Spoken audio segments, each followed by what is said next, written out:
Money doctor all the time. So we're going to talk about money again. Right? Hello, everyone, and good afternoon to you, live from St. Elizabeth, Jamaica. My name is Joseph Patterson, and I am the president of the UIC. And with me today, after the short classes, with me today are my wife, Mrs. Charlotte Patterson, Mr. T.J. Douglas, Terrell, right? Terrell Yes. Douglas. All the way from St. Mary, right here. And right beside me here is Ramon. Ramon, what's your last name again? Bennett. Mr. Bennett, who is from the community of Bogue St. Elizabeth. So some fellow Bogue people here. So today we want to talk to you about anything. It's more like just interacting and connecting with folks online. Earlier today, we were talking with each other about the struggles that Jamaicans are going through, particularly during COVID. As you know, it appears as though the government is pushing to make the taking of the so-called vaccine mandatory. And as you might have seen on Facebook, the UIC is 150,000% opposed to having any form of mandatory vaccination when it comes on to COVID. And so I hope you will join us in supporting that measure.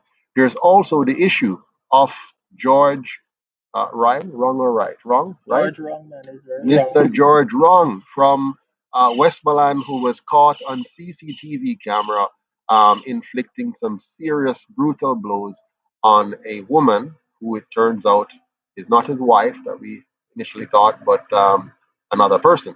In any event, the UIC stands resolutely opposed to the use of violence, whether it's violence by the government or violence by the criminal or violence by one man to a woman or vice versa. So we're going to talk a little bit about that. But on the top of our minds right now is the struggles that our children are going through who are at home as a result of the lockdown of our schools.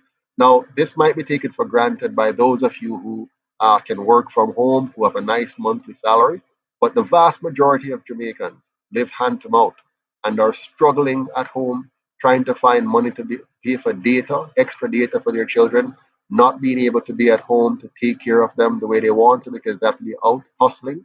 And on top of that, an excruciating set of curfew measures that just makes life very, very difficult. So, in the audience today, I'm going to ask those who are with me to share with you their thoughts on how government lockdown is affecting families.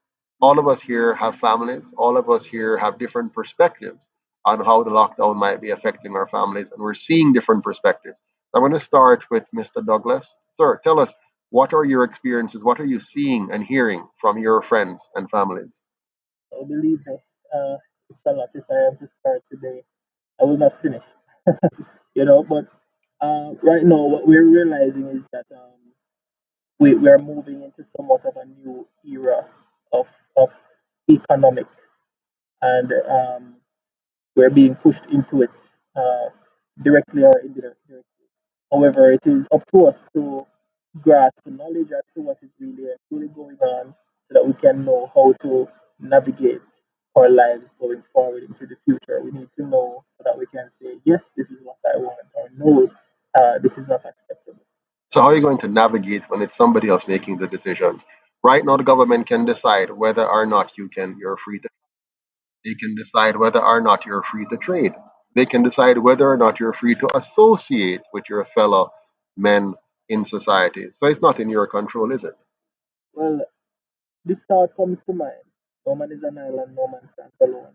As a people, we together have the power to make the change that we want for not for ourselves, but our future generations. So we have to make the decision whether or not we want to do that together, because no government is supposed to be a totalitarian when performing in the name of democracy. Yes. Well, here's the thing. We are not able to do anything much as individuals, but as we combine our efforts, we can achieve great things. As it is now, we have a group of 49 MPs that form the government, and 49 Jamaicans are running the lives of the rest of us. But they only got 21% of the votes? So how come some people who only get 21% of the electorate are able to make decisions, crucial decisions that affect 100% of the people? Mrs. Patterson, do you think it is fair that only 21% of the electorate voted for this government, but they are able to inflict such pain and misery on 100% of the people? Is that fair?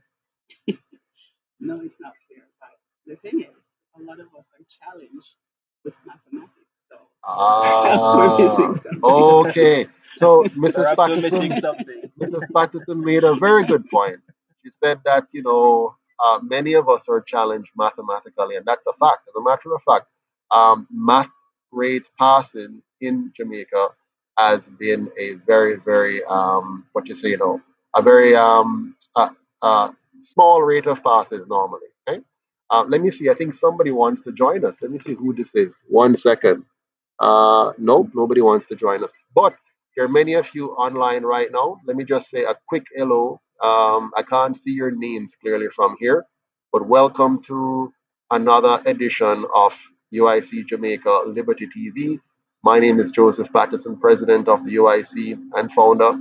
My wife, Charlotte Masada Patterson, Mr. Terrell Douglas, and Ramon Bennett from Bogue St. Elizabeth, from St. Mary, from Hanover. Hail up and big up all the people then from Hanover.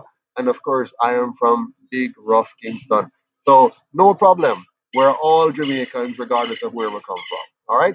So we're talking about what's happening in Jamaica right now and how it's affecting you. So type your questions or comment. Anything you want to ask, we're willing to answer them. But we're talking about the fact that the current government, the Andrew Holness government, only received 21% of the electorate vote, but he's able to inflict misery on 100%. You know why this is important? The UIC has a very different system of government that we're offering Jamaica. It's one where we no longer have government versus opposition, but an actual government that protects the interests of all Jamaicans. And bigger than that, we're going to have a republic. Now, you need to understand what a republic is. Many people think a republic is one where you have a president. But Ramon, a republic is much bigger than that. A republic is a government which protects the individual rights of every single citizen. It means that your life, your liberty, and your property cannot be stolen by the government because there are two types of criminals. There are legal criminals and illegal criminals. Okay, we have to understand that. And so, not because a person is elected, mean that they can't be a criminal and they can't have criminal policies. For example, look at what are the criminal policies. Your government put very, very high duties and taxes on importation. Now, how many companies in Jamaica import cars? I mean, create cars, produce cars? Not many. How many countries and companies in fact, none. How many companies produce tablets? None. How many companies produce many of the technologies we buy? None. Yet still, when you buy a car, you must pay twice for that vehicle. Once to the person you're buying from and also to the government. And guess what? After you have paid that, you still drive on very bad roads. You still don't have good sidewalks. You still don't have good community amenities and parks. So what are you paying all of that money for? Because your government has become your greatest enemy. Tell me, Ramon, you're what, old are you now? 24 years old. Now, have you seen any significant positive changes from the time you were a boy until now, living in Bow? Have you seen where the governments over this period have significantly improved the quality of life of Jamaicans? It's basically like we're stuck in a spiral, back and Absolutely. forth every year or every political year or election.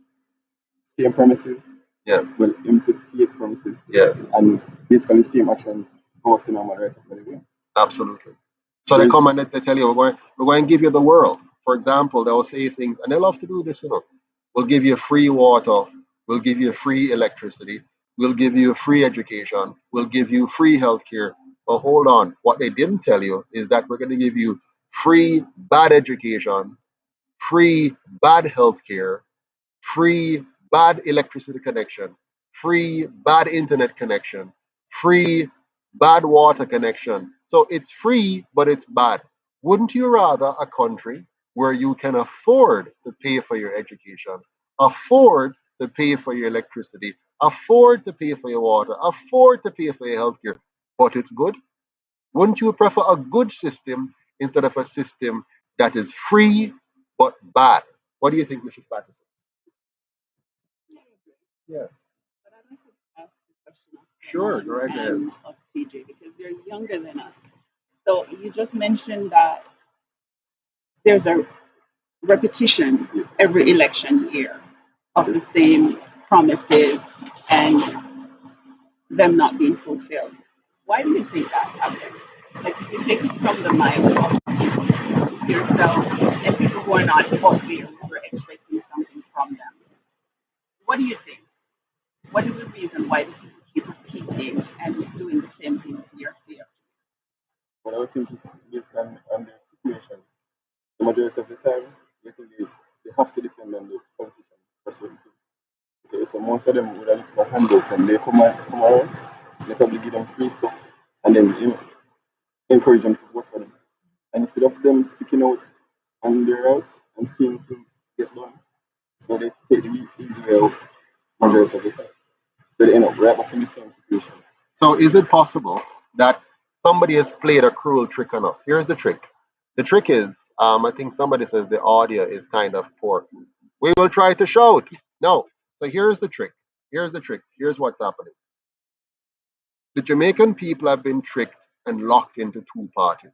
That's the problem. And the two parties are really one and the same. They're going to do the same thing with you, but different flavor. One is curry and one is original.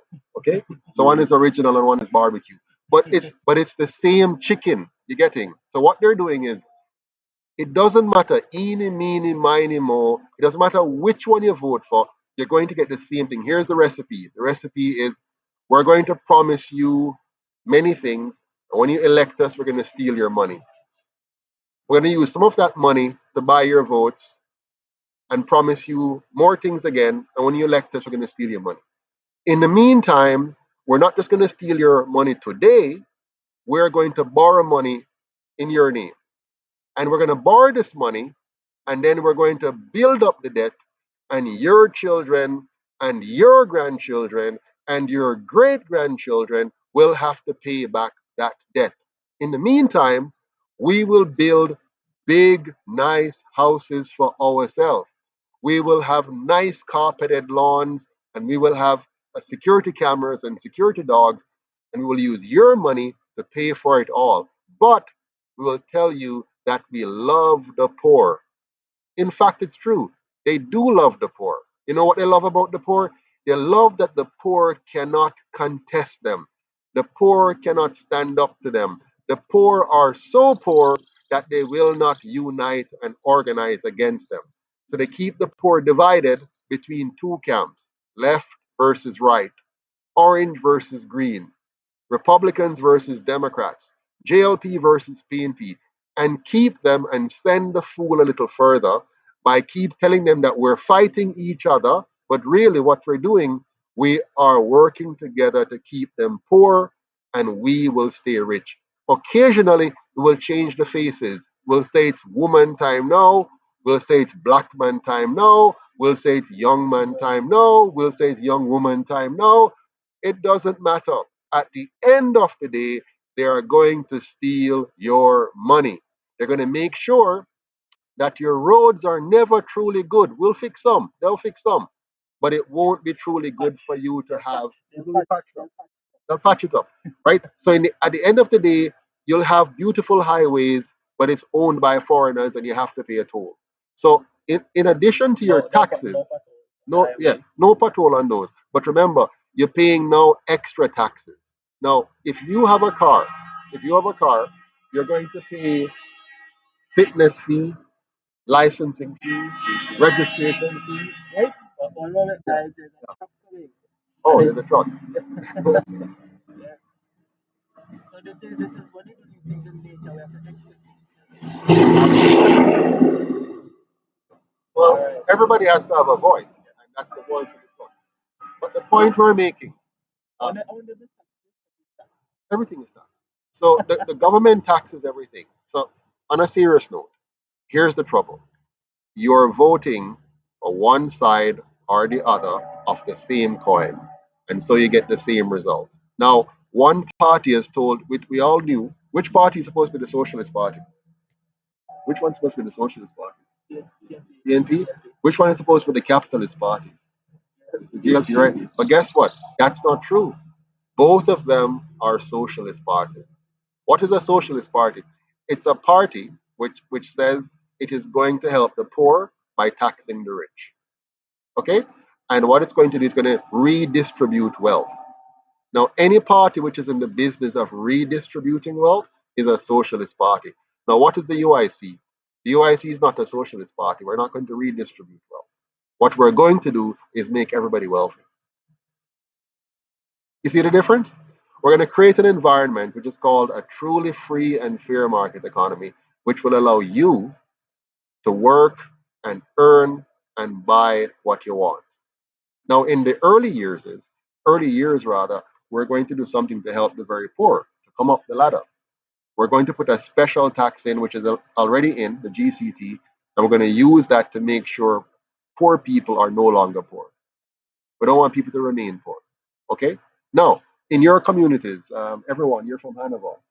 Tell us about poverty in Hannibal. What have you seen as a child growing up in terms of poverty?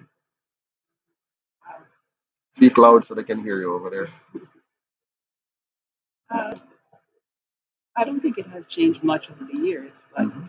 as a child, being there from age 0 to 9, Uh-huh. um, it was it was very difficult, and because of the difficulty from poverty, people never had enough money. Even though it was a farming community, that was Mhm. sort of a saving grace. But still, it's always be Yeah. people. Like we were living hand to mouth, and um, because of that poverty, I have found growing up as a child that there were a lot of violence, Right. domestic violence, because when you don't have enough of something, and at the time it's like money is important to everybody, and when you Yeah. don't have enough money, then that frustration spills over Into the into the regular life. rest of life, and so you would see a lot of, whether it's husband and wife married or common law relationship, there, like, I remember every Saturday morning there used to be fuss and fights and quarrel and sometimes brutal beating Mm. of wives. And then, you have some wives fighting back, and some were a little bit more timid, and they would just take it and take it and take it. Mhm. But it was horrible as a little girl to look at it. Right. It's, as I said, the farmers kind of were the saving grace, because, they produce food and stuff. I remember sometimes we would look forward to Sunday, because that's when you'd have your chicken and rice and peas Rice and and whatever. peas Because during the and week, carrot juice as well. yes, because during the week, your mama had to cut and scrape and whatever Right. it is and stuff. So you So save it up for you, Sunday. you save it, and mind you, we weren't among the worst. I have to say that, because my grandfather worked hard. He was a farmer and he was a butcher. So we were a little bit Better off. better than certain of the other children who had sometimes absolutely no dinner at all, Right. nothing to eat and stuff. So that kind of tore on my heart. Yeah. And I See think, that. seeing that as a child, now I have this passion. When I see suffering, children suffering or Mhm. people suffering, I want to fix everybody, Right. But you and, can't. and to make it different. Yeah. I can't, but Yeah. at least if you can fix some, Mhm. it is better than You can nothing. try, and sometimes they bite the hand that is trying to help them too. Well, So yeah, you know. but you know what? I think sometimes you have to take the bites, because it's hard to tell who is going to bite and who is not. And I think sometimes it's just better to try, take the Try risk. and see how it goes. Yeah. Well, let's see if we have any questions on here. TJ, can you see that screen better than me? So this person's just saying that they couldn't hear properly, which is fine. We're trying to fix that by turning up our voices. There are a few comments coming in. Oh, sound is better now. Excellent. Thank you, Mr. Thompson. So, Ramon, what can you tell us? What is your view of poverty in your community? What have you seen and experienced? Well, other than the high level of unemployment. Hmm. But our main challenges, and it's been for years, too, the water. Ah, the water problem. You're still Water. carrying water to help your parents, isn't Yeah, it? My God. People, this is 2021. The year is, just so you want, if you're wondering, we're not in 1959, we're not in 1969, we're not in 1970 or even 80. That's so bad. This is 2021, and in Ramon's community, they still have to carry water. God help us. How is that possible? Tell me about it. What's the pain? How difficult is that? and this is majority of the time to bring it over. Just with Wow. an uphill challenge. And Literally, and your parents are pretty much retired now, yeah, and they still have to carry water up the hill, or ask you to carry water, or yeah, somebody it's to very carry challenging. water. And with my father, and up to him, so Hmm. it's very challenging. Yeah. And there's How? nothing being done about it. Every year, the same promises, Mhm. and the super hype up, and then after that, everything runs flat. You don't Right. hear nothing about it. Right. So, round about the next election, they'll have another conversation about it. Yeah, Yeah. Okay. Now, people, think about it. We are now in 2021. The PNP and the JLP, and I don't like talking about them, but I can't help it because they are the ones in charge. So they have been in charge since 1944 when we had something called self government. In self government, the first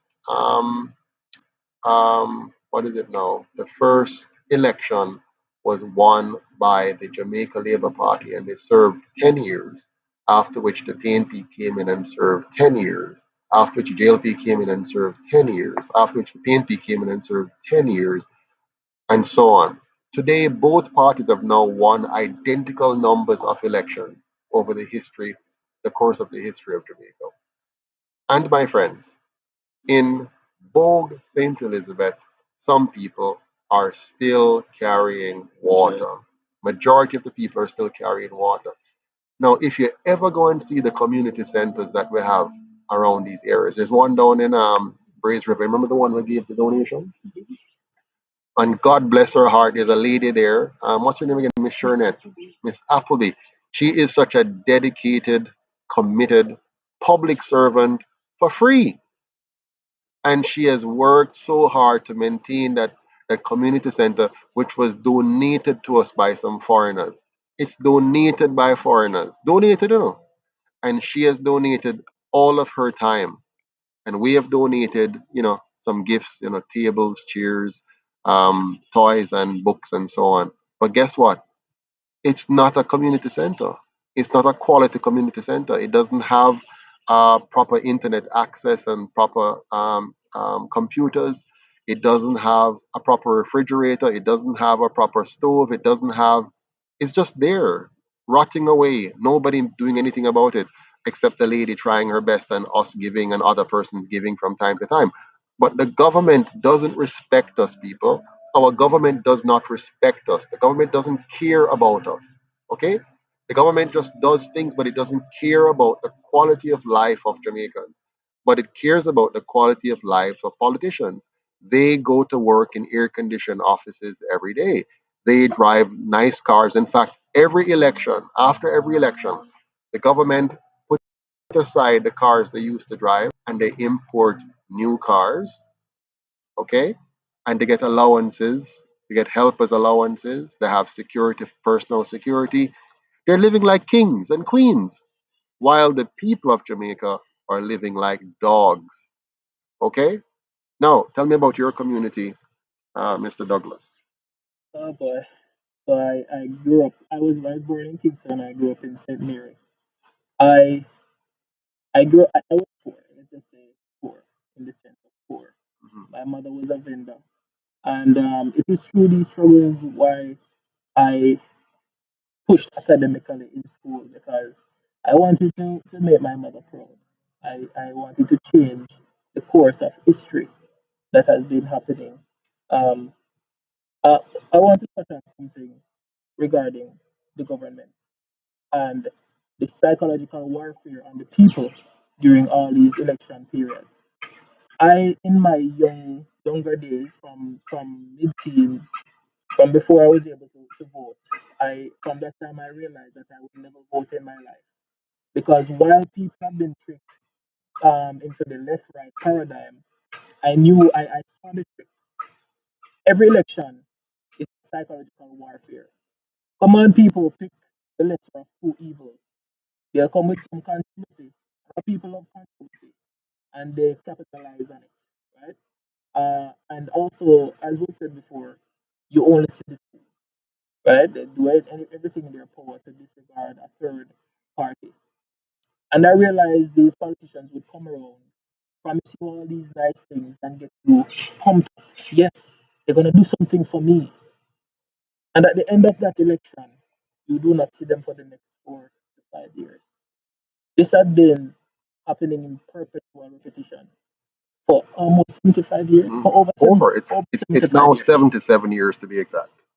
And this has happened over and And over and over. over. And our people still have not learned. Well, in some way, based on the last election, where way, way less than 50% of the island, 37% voted. 37% Voted. voted. 63% stayed home, Right. which was good. We told them to stay home. But watch me now. Even those who stayed home, because here's the problem, right? If you vote for one or the other of them, you are not helping Jamaica. Okay? If you vote, if you choose not to vote, that's a good start, but you're not helping Jamaica because the 63% who didn't vote, um, the 37% still voted and they still put in place a government that's going to hurt you. So the only way for us to get out of this, the only way to get out of this is if we decide, we the people decide that we are now going to organize and fund our own party. Why do I say fund? Listen, no political party can win any election without money. None whatsoever under the current system. Okay? So under the current system, you have to have money to canvass communities. You have to have money to visit and market to communities. You have to have money to organize campaign staff and workers, right? To win. So there's no way to do it without money. So let's not fool ourselves. Let's not think that there's a way for us to win elections by wishing, by hoping, by praying, by saying, Mr. Patterson, here's what you should do. You should do this. You should do that. You should no, that's not going to work. The only way that we can win an election and change Jamaica is if you decide to help fund a party to win. Okay? Now, right now, you might be helping the GLP or the PNP. You might be so excited. I don't know why. I don't know what is it that is exciting you. I don't know what is it that makes you want to continue to do that. But at least you're doing something. So those 37% who believe in those two parties, at least you're doing something. You believe in something and you're doing something. You're mashing up Jamaica, but at least you think you're doing something good. Now, the rest of us, the 63% of us, if we want to do something good, it can't be that we just sit on the sideline. Let me watch and see what the UIC are going to do.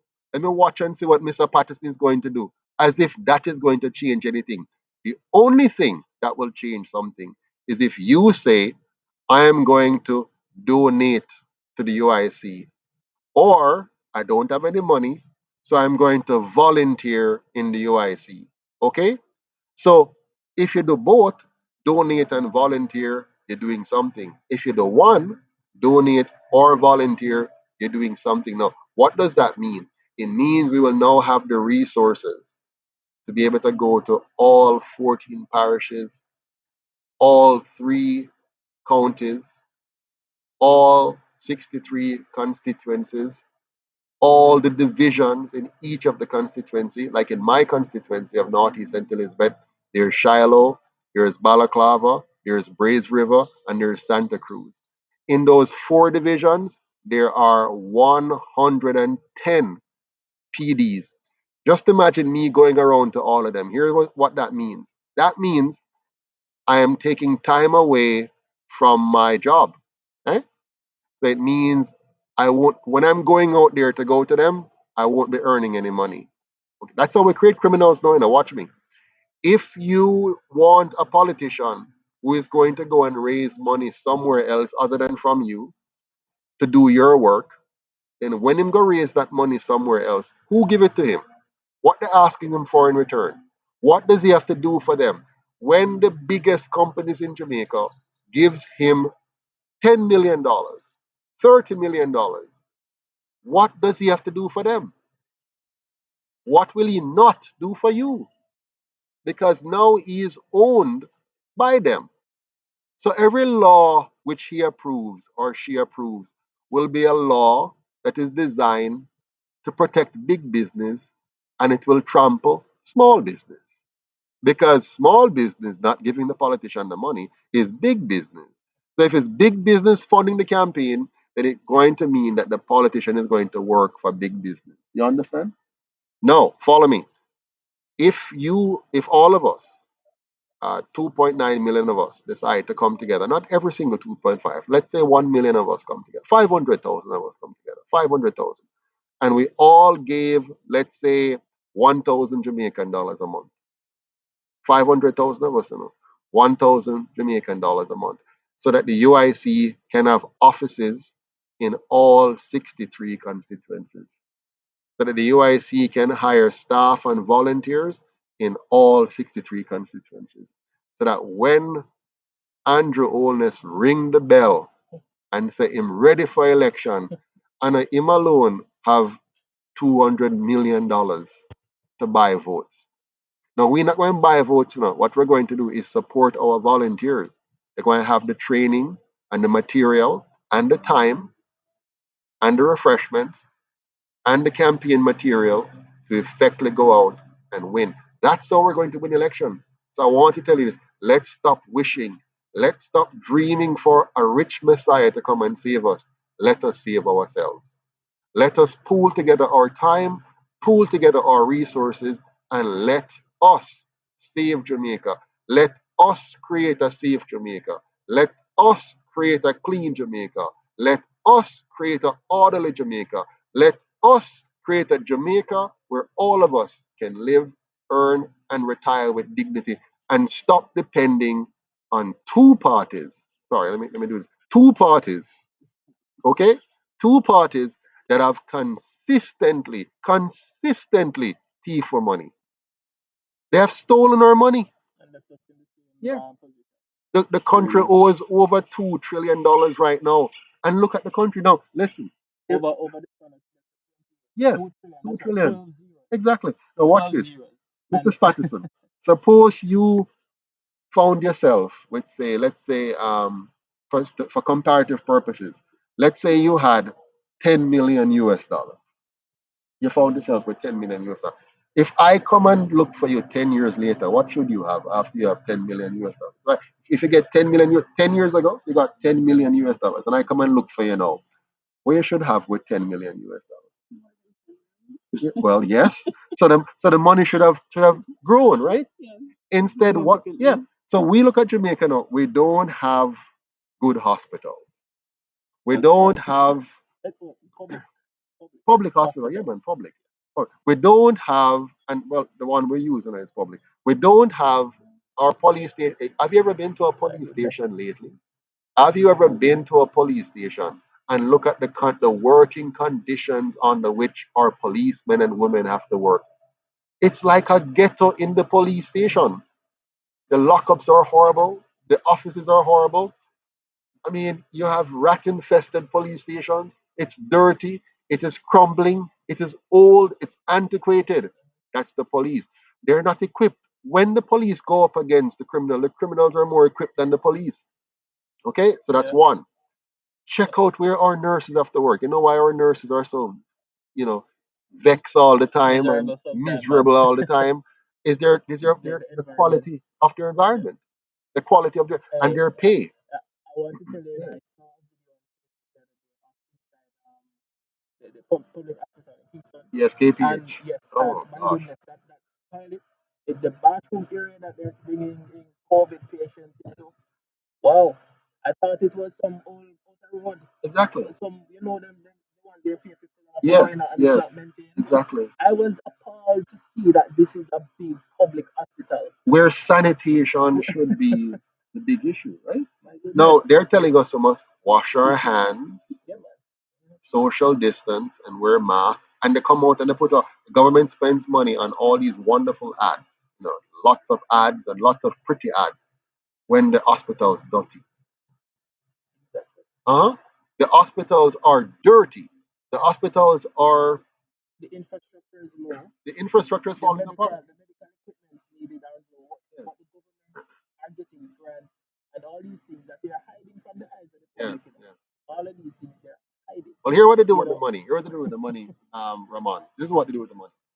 The government sets up public bodies. You ever heard of public bodies? A public bodies is just another way for the government of the day to give their friends positions. So they create a commission, they create a board, they create a create petty a job. committee, they create all kind of stuff. And all of these things they put people in. So let's say we ball out for a Hold on, problem. I said Yes, petty job yes, you know, recently. But let's say we found a problem. Let's say we found a problem in a community. We call the problem community one problem, whatever it is, right? If it gets loud enough and people demonstrate or whatever, the government will form a commission or they will set up an office to deal with the matter. And so they'll hire about, let's say, 10, 15, 20 people, most of which will be political activists or associated persons. And they'll give them an office, air condition, printer, light, water, security. They'll be paying a lease for the building. And now the problem is still not fixed. But we have spent all this money, you know. We have now spent all this money, but the problem isn't fixed. This is the Jamaica that we have, where we're spending billions. The government's budget is over $600 billion a year. 600 billion. that they report. Yes, that represents somewhere in the region of 40% of GDP. 40% of GDP. In other words, for every $100 of income generated in this country, the government takes 40% of it. Okay?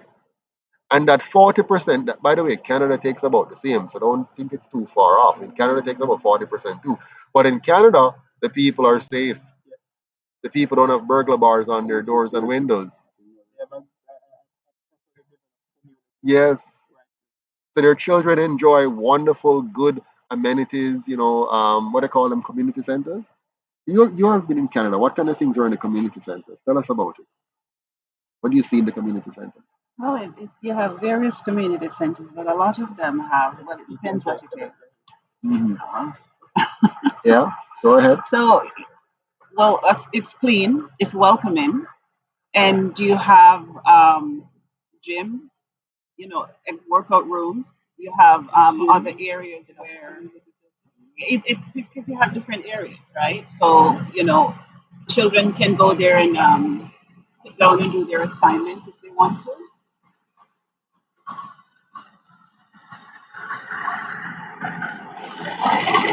Yeah, go ahead.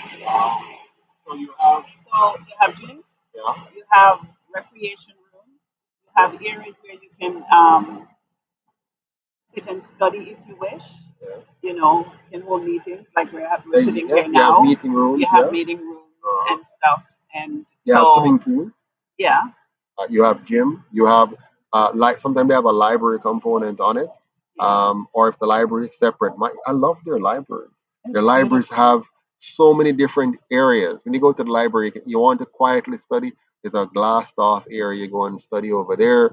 You want to do research. You have a research area. You have a children area just for the young kids who can't keep quiet. They have their books and their playthings Craft and the center. craft centers. Then you have the computer room. But when I say, listen, we're talking about quality here. No, we're not talking something will broke down something. We're talking about quality. And but so those people over there who pay 40% of their GDP to the government, they actually have something to show for it. What do we have? What about your football field, Otis? How maintained is it? Well, if in a copy, if I enough somebody to copy, Yes. I just stay and go. Right. So even though they're taking 40% of our income, your football field, you still have to help. So we have to come Yeah. together and put money together and get it. Right. And if nobody does it, because We just what leave happened it. is nobody is fully in charge, So even though you have a parish council, right? And by the way, my friends, that's another wicked piece of thievery. The parish council. You have 228 councillors, 228 councillors on top of 63 MPs, on top of 28 senators, on top of permanent secretaries, on top of all the other government employees and public bodies. You have 228 councillors, each of which must get millions of dollars to their charge, each of which will come into office poor and will leave wealthy. They will be poor before and can't do anything much. And as soon as they're a councillor, they're building a nice big house on the corner or on the hill. Allow me to tell? Huh? Okay. So what has happened in Jamaica? Politics is the best avenue to become rich. And not just politics, because if you notice, they don't come and join the UIC, where you have to do real work and it's a uphill battle and you are fighting against the odds. They quickly go and join one of the other two. For example, you know that young man called Andre Orton. He's an economist who is of some renown, but he's a young man. He did not join the UIC. He instead joined the PNP and was assigned to a lovely Senate seat and given a profile, a Senate position, given a profile that it would have prepared him to be a future MP. That's what they do, They use the Senate to profile somebody and get that person to be seen and known, and then afterwards, when they put them in a seat and they become a member of parliament. Okay, so if you're not connected, you're not getting into the Senate. Okay, and so they'll never appoint me to the Senate, because if they appoint me to the Senate, they'll be giving me a profile, and that would be a competition to the PNP and JLP. So they're not going to appoint me. They went and searched out people who they think they can control and mold into their way. Now, as you know, Mr. Orton served in the Senate and then subsequently ran in the last election and failed. Now, when he failed, what happened? He left the PNP, and then he says how politics is bad and how they're bad and all the bad things they're doing. Now, hold on a second. All these years, he must study economics. He never knows that I'm bad. He wasn't able to see that they're bad. He was not able to understand Jamaica. He had to first join them and then see. No, I never joined them because I saw that they were bad. I know that if you join the problem, you're going to become a part of the problem. No, the lovely young man, handsome, bright economist, went and sullied himself by joining first and becoming tainted by all of that. And he's not the only one. They have done crippling things to other young people who they have taken into the system and break them down. You understand? So, yeah, anybody else can jump in now because I'm getting heated. And, One no, of, yeah, one of the major things I really have to always look back on is where the national debt is. yeah, And it really shows you that there's no accountability in this country from the people, mm, right? The government can come out and tell you, oh, we spent $600 billion this year, and that's it. We question nothing. Where are the files? Let's see what we've been doing with the money you took from us by force, because we don't have a choice, apparently, right? What have you been doing with this? We don't do that. So the government can do anything. The DPP, $220 million for our office. Why? in the middle of COVID. In the middle of the pandemic. Yeah, Why? $320 million for one office, for one DPP. yeah. So what In the about the office middle, that she has now, middle of right? a pandemic, Where people you are are jobless, suffering. You right? want to spend $320 million on somebody's office. On somebody's office, right? In the middle of a pandemic, you want to build a new parliament building for what is it, $60 million US? So But something but is but, wrong, but people. how is it that a parliament building Yeah. costs less than a DPP's office? No, man, there's something. I think it's US. One is US and one is Also, the Jamaican. 60 million is you.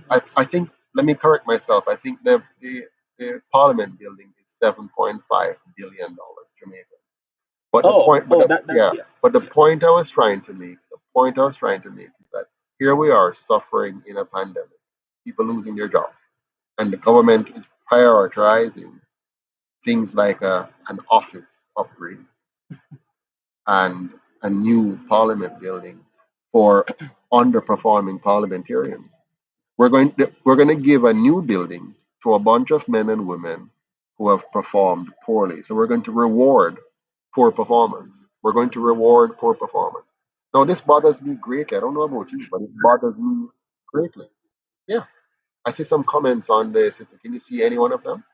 The text are a bit small, Oh, I guys. think somebody wants to join us. Hey, let me see. Who is this? Oh, there we go. Mr. Thompson. What you guys doing? Can you hear me? Yeah, man, we can hear you. Clearly. All on. There, man. I'm just here listening to what's going on. I wasn't able to jump in earlier, so I just decided to jump in for a short while, you know?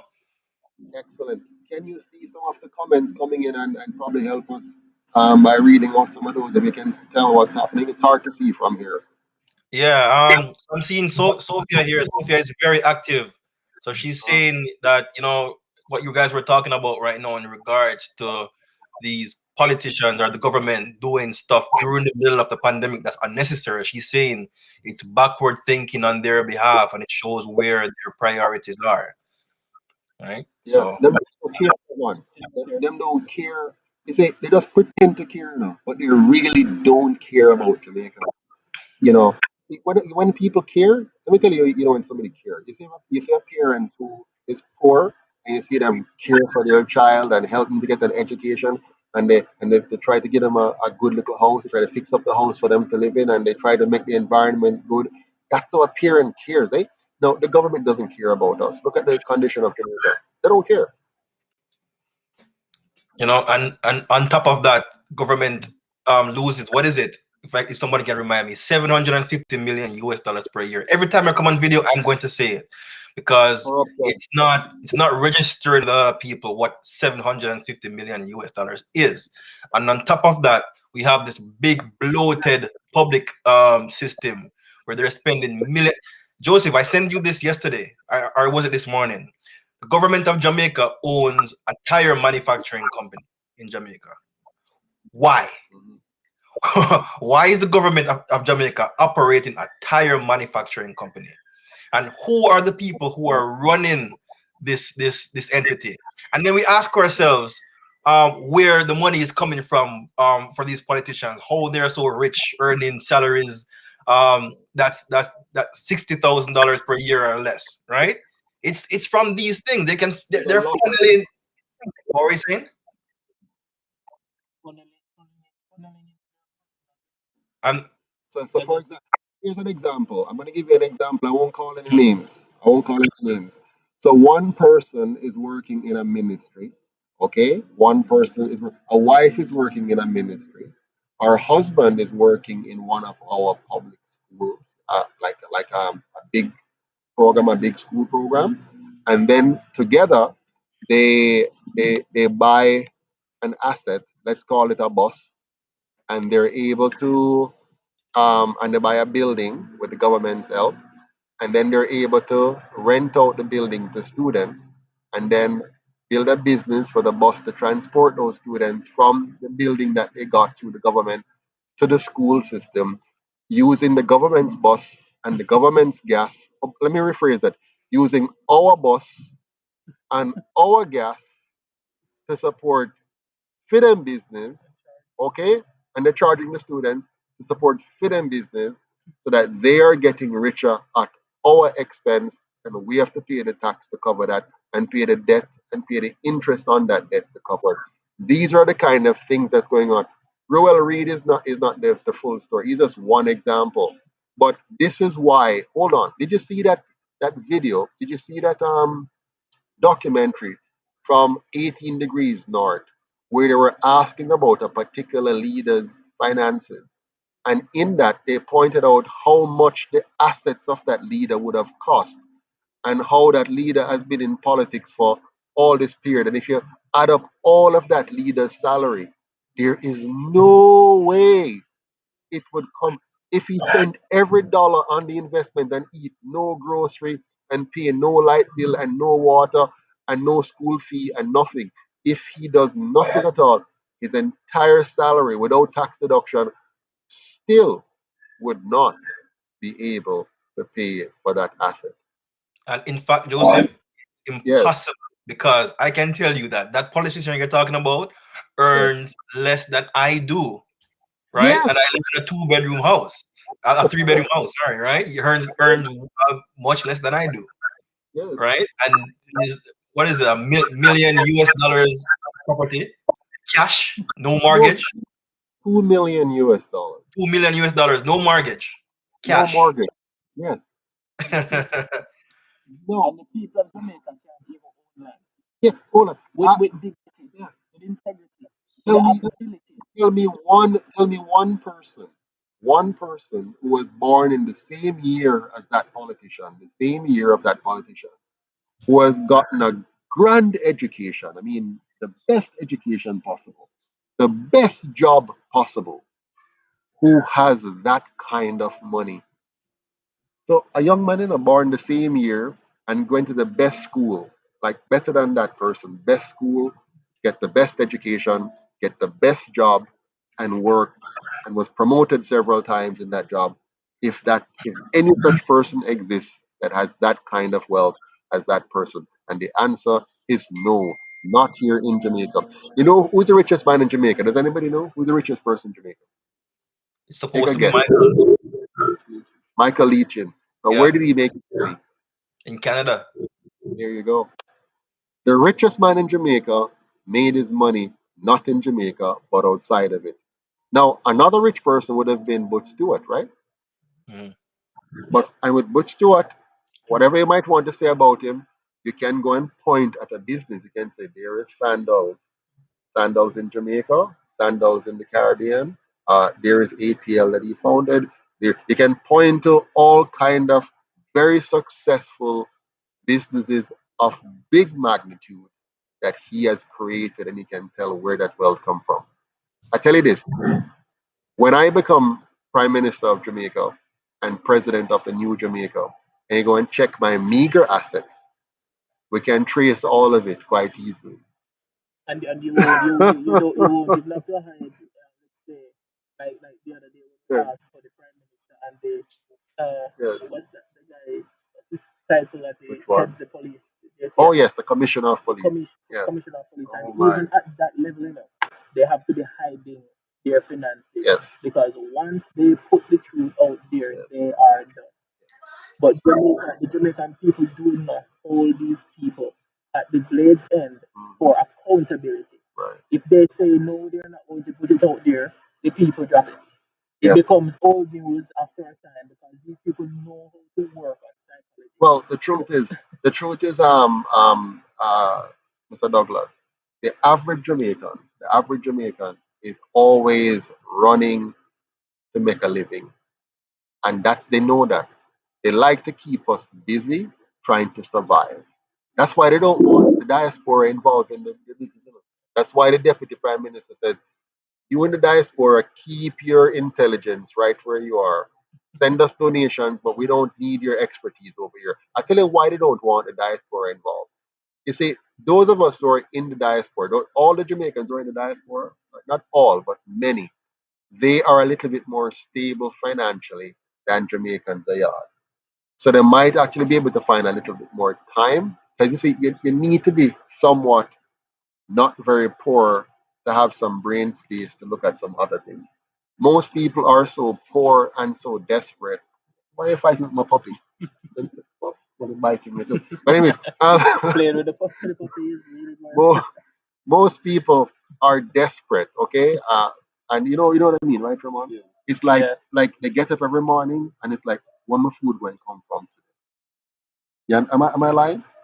And they get up, and so they start to focus now on how to go get the money to, yeah, to buy a loaf of bread. The prime minister talked about them the other day. He disparaged them. He mocked them. He says those people who buy the half pound of flour and the big jar of coconut oil and the tin of mackerel. He was mocking them. But those are the people who they keep busy trying to eke out a living. And the only time they give them some attention is at election time. They come and nice them up with music, with bus, with orange to blow, and with colorful flyers and T-shirts and caps, And the premises. and yeah, and they give them some money to it. They give them sometime what, maybe five, six, seven, $10,000. So what is $10,000? Divide on a calculator. Divide 10,000 by 365 days. Let's work it out. Let's work it out. 1 second.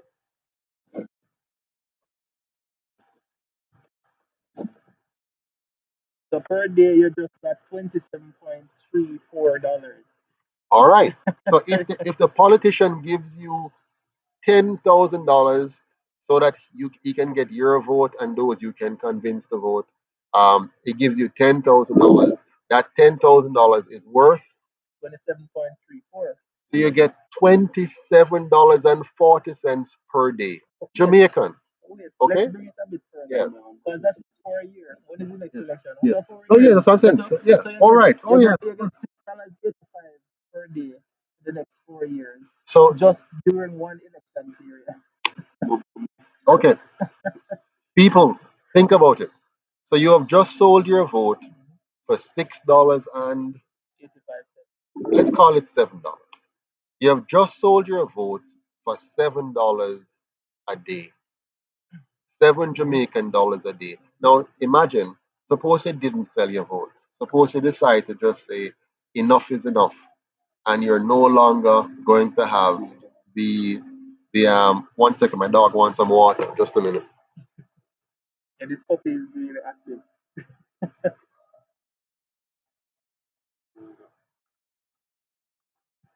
You guys can continue talking. Yeah, it's appalling, to see really how we don't really look into these things. These things always happen, and it keeps happening over and over. And it's appalling as a person on the younger side of the current generation. Um, I wonder how even these adults who have been going through this for years Say hello. upon years, Yeah. Okay. even these adults that have been going at this for years, are you so die-hearted that you cannot open your eyes? You cannot ask a question of these people who are supposed to be leading, And they are leaders, but where are they leading you? You understand? That's the big question. Yeah. So Mrs. Patterson has been very quiet, um, consuming all of this political diatribe, if you will.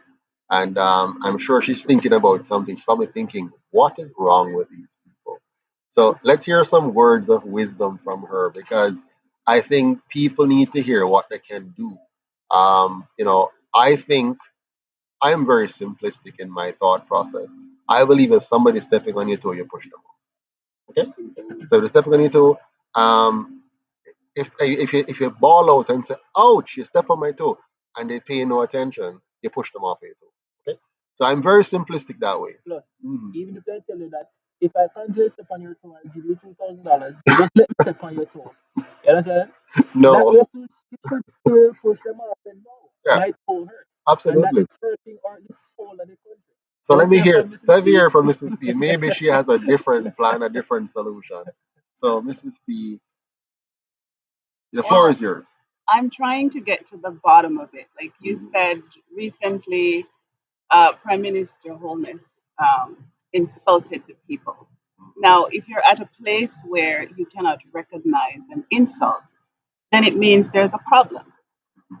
So, my question still, because I've been asking you that eternally, like we've seen all that's happening, the people themselves have complained on several fronts Yeah. about how bad the system is. And my question is, if you see how bad something is, what is keeping you from changing?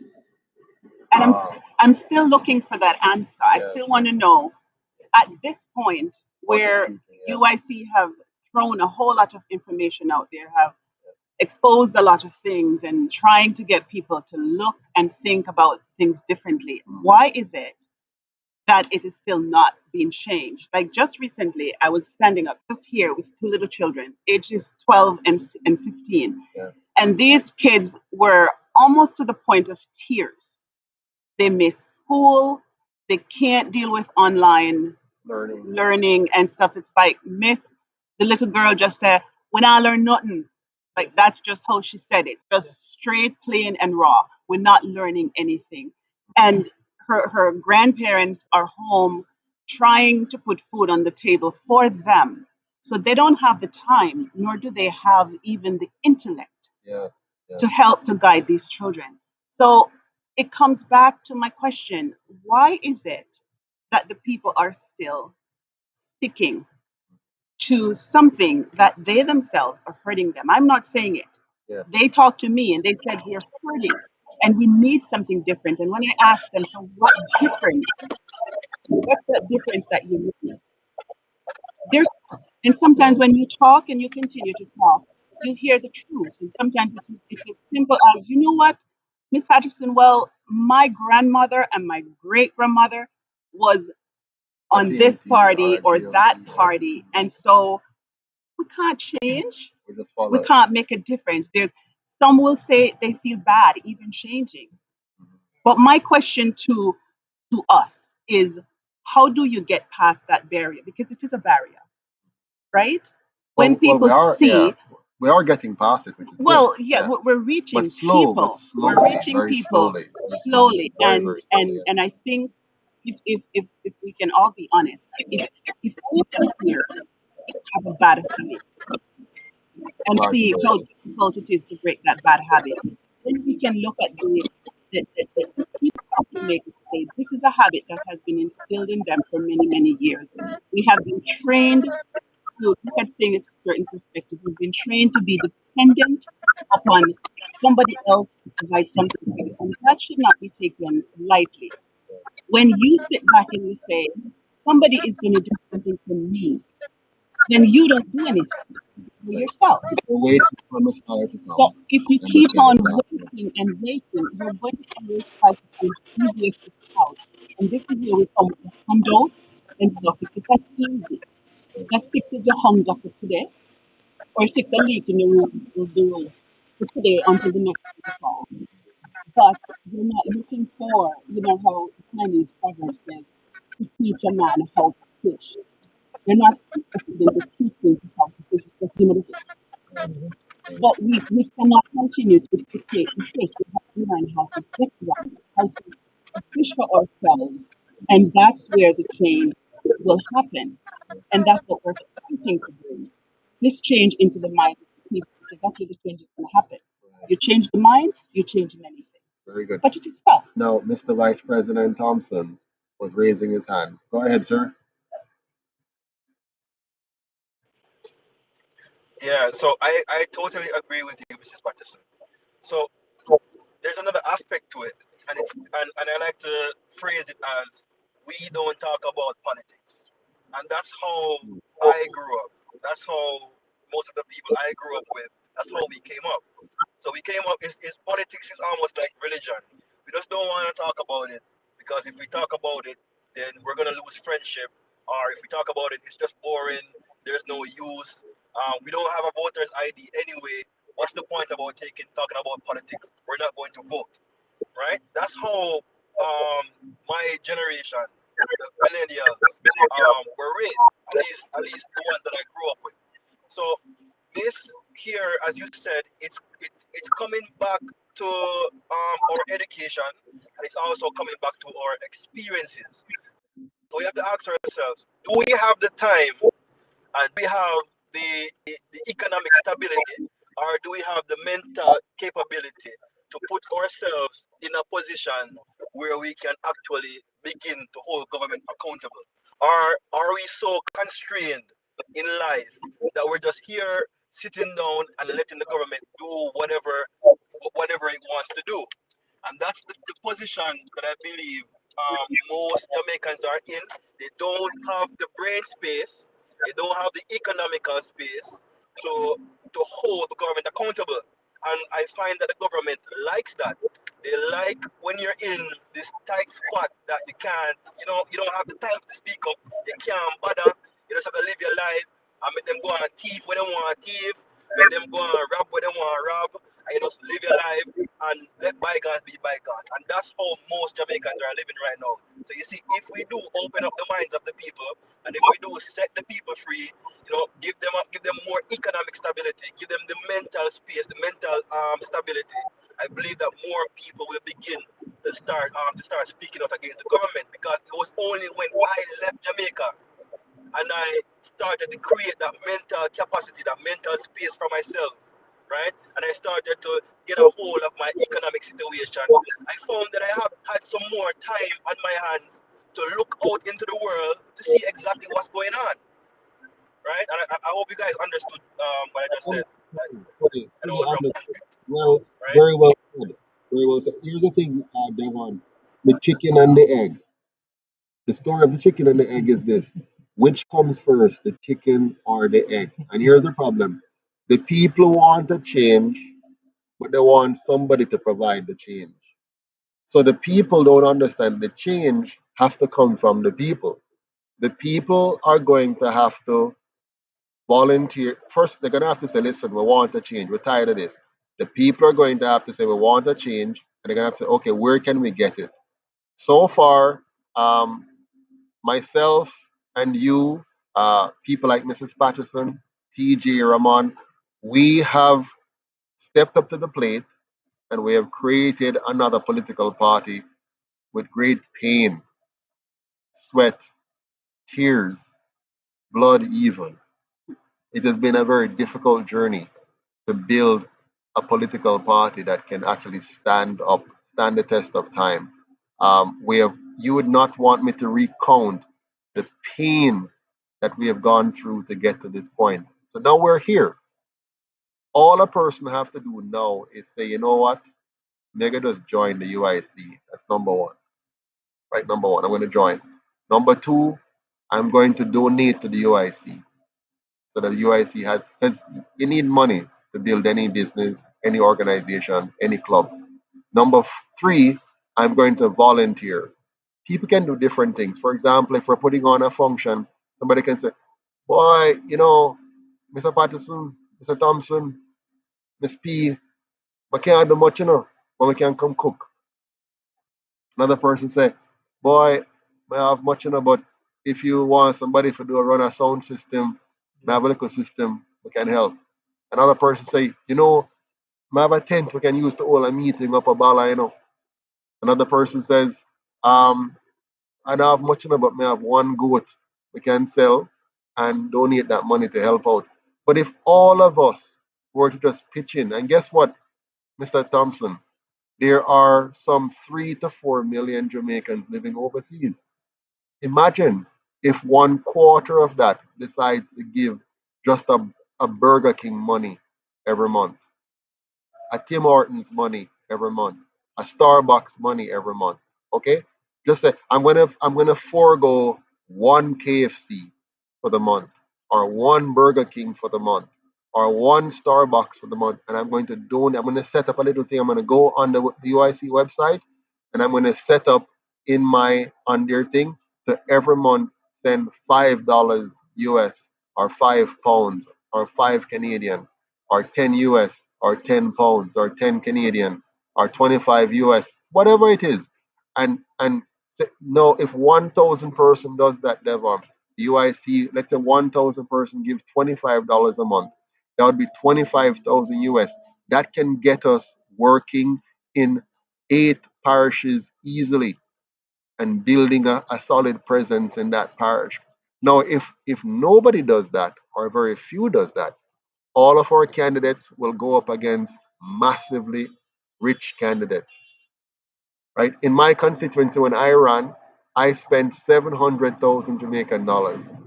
The other candidates spent $16 million each.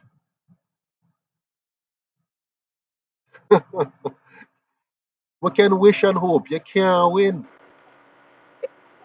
You understand? If the other person is Yeah, spending 16. 6 million, you can't win, because that person can pay for staff, they can pay for volunteers, they can pay for flyers, they can pay for t-shirts, they can pay for stuff, they can do all the things. They also have time. I couldn't spend the amount of time the other candidates spend because I'm working. I have to go work and feed my family. I have three daughters that I have to take care of. I have a house to take care of. I have clients to serve. So if I have to take several days off, it means several income loss. But people don't want to think about this. They think politics is just a free thing. They want a messiah. There is no messiah coming, my friends. We have to be our own messiah. We have to join hands together. You see the UIC logo, Devon? What you see on the tail of the logo? Where is it? On the logo. You see the logo on the logo? Hands shaking. UIC logo. It's yeah. You see, you see two hands, right? Coming together like this. Shake my hand. This is the logo. Two hands like this, right? We have to come together. And the shape of the hands is the Jamaica, the outline of the Jamaica. Because we have to come together. We have to join hands. We have to pool our time, our talents, and our treasure to work together. And if we do that, we can overcome the mighty power of these two traditional parties and set our people free. Yes. No, it is not a And it's working. handout. It's not a handout. No. If it was a handout, it would have been like this. Would have done Yes, it like this. yes.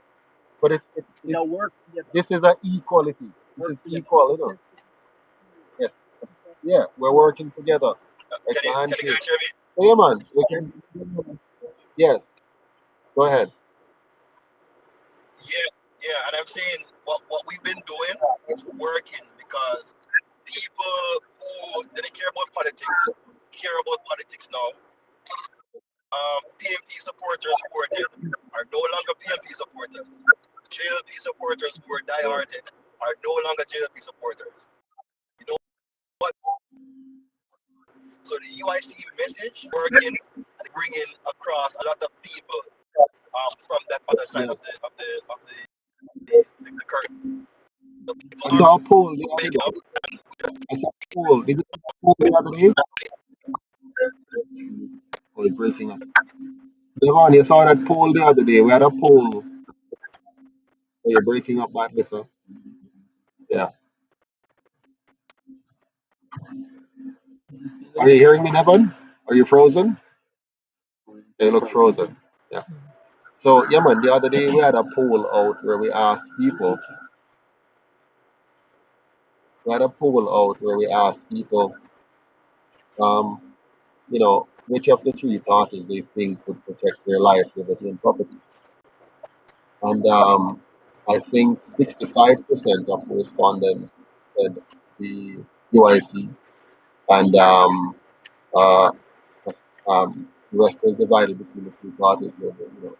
And that's a good sign because it means many people are seeing the UIC as a true alternative to the other two. A small poll, but it's a good step in the right direction. So yeah, Devon, the message is getting out. They are reaching people very slowly, but surely. I was very impressed by the over 1,300 and odd persons who signed up initially to make the party a registered party a year ago. And that was the first big step in that direction.